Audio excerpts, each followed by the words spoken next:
आज ये जो है किस बल पे बोलते हैं लालू यादव का लाल, शहाबुद्दीन जिंदाबाद। एक कौम को खुश करने के लिए अभी 60% सर्वेक्षण का काम हुआ और 70 लाख घुसपैठिए का आ गया।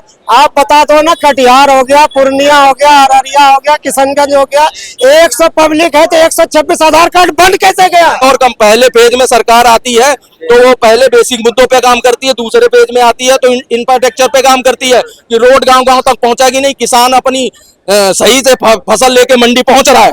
उसके बाद बिजली, पानी, टॉयलेट, राशन, ये सारी चीजें कर चुकी है। अब सरकार अगला उसका प्रोजेक्ट पलायन रोकना है। नमस्कार दोस्तों, आप देख रहे हैं लोग भारत में। बिहार का इलेक्शन जोरों शोरों पर चल रहा है, नेताओं के बार पलटवार हो रहे हैं। आखिर बिहार की जनता किसको चाहती है, किसकी सरकार बनने जा रही है? नीतीश जी दावा ठोक रहे हैं कि हमारी सरकार बन रही है, वहीं लालू जी का ये कहना है कि हमारी सरकार बनने जा रही है। आखिर जनता के दिल में क्या है, जनता क्या चाहती है? क्या लग रहा है, किन मुद्दों पर चुनाव होगा, किसकी सरकार देख रहे हैं आप? देखिए भाई साहब, बिहार में जो है ना, अगर मैं सच बता दूं आपको, आरजेडी का खुलेआम है, सारे गुंडे को उसने ओपन कर रखा। जो किसी न किसी को मार के दिखा, उसके बाद सरकार को बदनाम करो। अभी 5-10 दिन पहले जो है एक घटना और हुआ था कि आरजेडी का तेजस्वी यादव का जो आवास है, उसके आवास के सामने जो है ना, उसके दोनों का आपस का ही जो है ना, वो आपस के ही गुंडे भिड़ गए, फायरिंग कर दिया और कह दिया कि सरकार ने करवाया। तो ये ऐसा चलता ही रहेगा। ये सरकार जो है ना, ये बदनाम करने का है, विपक्ष करने का। बाकी सरकार बहुत बढ़िया चल रहा है। एक तरफ ये भी कह रहे हैं कि जो वोट हैं, जो जिंदा लोग हैं, उनके भी वोट काट दिए। चुनाव आयोग बीजेपी सरकार से मिल गया है, यानी एनडीए सरकार से। बिल्कुल कटेगा जी, जो जिंदा है उसका भी कटेगा। मैं एक चीज बता देना चाहता हूँ, अभी 60% सर्वेक्षण का काम हुआ और 70 लाख घुसपैठिए का आ गया। आप बता दो ना, कटिहार हो गया, पूर्णिया हो गया, अररिया हो गया, किशनगंज हो गया, 100 पब्लिक है तो 126 आधार कार्ड बंद कैसे गया। ये सारे जाल साथ चला रहे हैं। लेकिन इतना मान लीजिए कि जितने भी घुसपैठिए बैठे हुए हैं, चाहे बांग्लादेशी हो, पाकिस्तानी हो या रोहिंग्या हो, सब निकलेगा, सबको उखाड़ के फेंका जाएगा। जेन्युइन वही रहेगा जो बिहार का जनता है, जो स्वच्छ वोटर लिस्ट में उसी का नाम रहेगा, जो वहाँ का जेन्युइन है। इधर उधर का एक भी नहीं चलेगा, सबको उठा के फेंका जाएगा। जी बिल्कुल। लेकिन ये भी आरोप लग रहा है कि जो बिहार के रहने वाले हैं, उनके भी वोट काट दिए गए हैं। नहीं, बिहार में देखिए ऐसा होता है कि जैसे लालू के जमाने में आप देखेंगे, चूंकि ये 2003 का वोटर लिस्ट का देख रहे हैं, उसके बाद बहुत लोग का शादी होता है, कहीं चला जाता है, बहुत लोग कहीं, हाँ जी, बहुत लोग कहीं पलायन हो जाता है, वहाँ है ही नहीं तो उसके वोटर लिस्ट में कब तक नाम ढोते रहे भाई। तो जो पलायन कर गया, किसी का शादी होकर कहीं चला गया तो उसका कट रहा है। बाकी जेन्युइन जो वहाँ का वोटर है, किसी का कट नहीं रहा। सिर्फ बांग्लादेशी, पाकिस्तानी जितने घुसपैठिए हैं, जितने का गलत जोड़ रखा था, उन्हें बॉर्डर पे बसा रखा था, सबका कटेगा और सबको भगाया जाएगा, उठा के बांग्लादेश भेजा जाएगा। ये बस इलेक्शन तो हो जाने दीजिए ना, अभी तो सर्वेक्षण का ही काम चल रहा है। इलेक्शन के बाद सारा कुछ दिख जाएगा और विकास इतना बढ़िया होगा। जितने हाईजैक कर रखे हैं ना, आज ये जो है किस बल पे बोलते हैं लालू यादव का लाल, शहाबुद्दीन जिंदाबाद। एक कौम को खुश करने के लिए अभी जो है ना, 5 दिन पहले देखे होंगे, तजिया का जुलूस निकला था।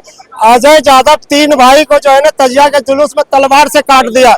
बहुत बड़े तुम जो है ना, यादव का अगर नेता कहलाते हैं, तुम भी यादव हो, उस पर आवाज उठा लेते। वो नहीं उठाएंगे, इसलिए कि उसका वोट बैंक का राजनीतिक है। कहीं वोट बैंक न कर सकता, मुस्लिम हमको वोट न काट दे, इस वजह से एक शब्द नहीं बोलेगा। शहाबुद्दीन अमर रहे, जबकि वो एक जो है ना आतंकवादी है।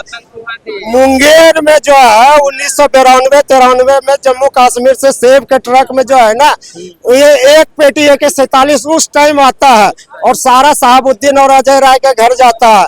तो ये सारे उसी के पोसे पाले हैं। ये सारे आतंकवादी है। ये सारे आतंकवादी संगठनों का जो है ना, वो सपोर्ट करने वाले। आज मैं खुलेआम बता देता हूँ, जितने सेकुलर पार्टी है, वो अब कोई पार्टी नहीं रह गया जी, वो सारे आतंकवादी संगठन बन गए। सिर्फ एक तरफ आतंकवादियों को सपोर्ट करता, बाकी हिंदू को कटवाता है। किसी एक नेता का नाम ले लो ना, जो हिंदुओं के लिए कुछ काम किया हो, किसी एक पार्टी का नाम ले लो जो काम किया है। SP, ममता, RJD, कांग्रेस, सारे चट्टे बट्टे उसी के हैं। जितने सेकुलर पार्टी है, सारे आतंकवादी संगठन है।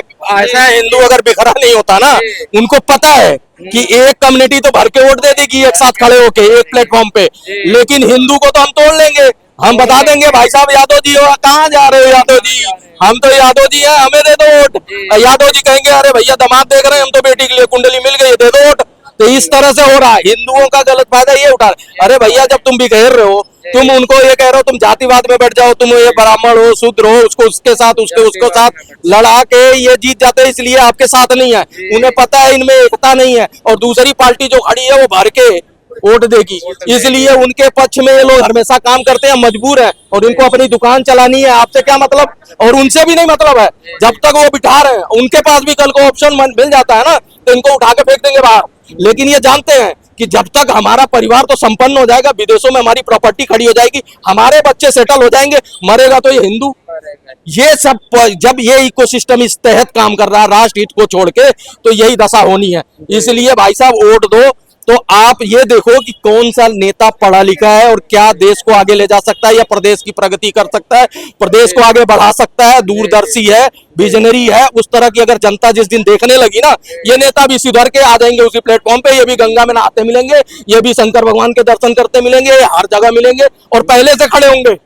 लेकिन ये जनता जब सिखा देगी, क्योंकि समाज जो है सरकार को चुनता है, सरकार समाज नहीं चुनती, और समाज जब दबाव डालता तो सरकार मजबूर होकर वो काम करती है। लेकिन हमारे समाज में बिखरे हुए लोग हैं, उनको बिखेर दिया जाता है पहले ही, और बिखेरने के नाम पे ये मजे लेते हैं, और फिर उन्हीं को प्रताड़ित करते हैं और उन्हीं के खिलाफ बोलते हैं और उन्हीं से वोट मांगते हैं। चलिए देखिए, जिस तरह से अब बात आ जाती है, बिहार से ज्यादातर युवा बाहर नौकरी के लिए या बाहर कारोबार के लिए जाते हैं। अगर एनडीए सरकार अपनी बना लेती है तो उसके लिए क्या रहेगा? भाई साहब जादू से तो नहीं बने रोड, 10 लेन 12 लेन 14 लेन, ये जादू, रात को जादू की छड़ी घुमा घुमा गया।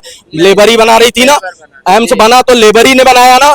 वहाँ स्ट्रक्चर जो ये 2 लाख मकान जो ये देने जा रहे हैं, हैंड ओवर कर रहे हैं, वो भी लेबर ने ही बनाया, रोजगार लिया ना। उसके बाद जितनी प्राइवेट संस्थाएं बन रही हैं, जितने वहाँ प्रोजेक्ट ले रहे हैं, अनरिया, पूर्णिया, भागलपुर, बेगूसराय, इन एरियो में, इस बेल्टों में जो रोजगार लग रहे हैं, लेबर ही लगा रही है ना, तो वो उनको रोजगारी मुहैया होंगे ना।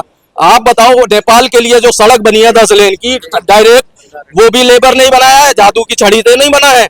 तो ये सारी चीजें जब उनको रोजगार मिला है ना, पलायन करना कम हुआ है, आगे चल के और कम। पहले फेज में सरकार आती है तो वो पहले बेसिक मुद्दों पे काम करती है, दूसरे फेज में आती है तो इंफ्रास्ट्रक्चर पे काम करती है कि रोड गांव गांव तक पहुंचाएगी नहीं, किसान अपनी सही से फसल लेके मंडी पहुंच रहा है।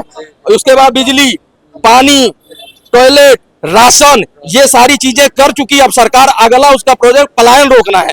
तो आप जब वोट की ताकत दोगे उसको, तो वो भी रोकेगी। लालू यादव ने क्या रोका बता देना, कोई आके अभी एक भी नहीं गिनवा पा रहा, कोई 2 काम बता दे। अभी जो आरोप लग रहा है कि वोट काटे जा रहे हैं, जो जीवित लोग हैं उनके भी वोट काटे जा रहे हैं, बीजेपी और चुनाव आयोग एक साथ मिल गए, ये विपक्षी पार्टी से आरोप लगते आए हैं, इसको आप कैसे देखते हैं? भाई साहब आपके घर में 50 लोग हैं और वोट क्या नाम, आधार कार्ड 115 लोगों का निकल रहा है, तो बाकी जो 65 लोग हैं ये किसके आधार कार्ड है? यानी आपने अपने घर में किसी को शरण दी थी, वो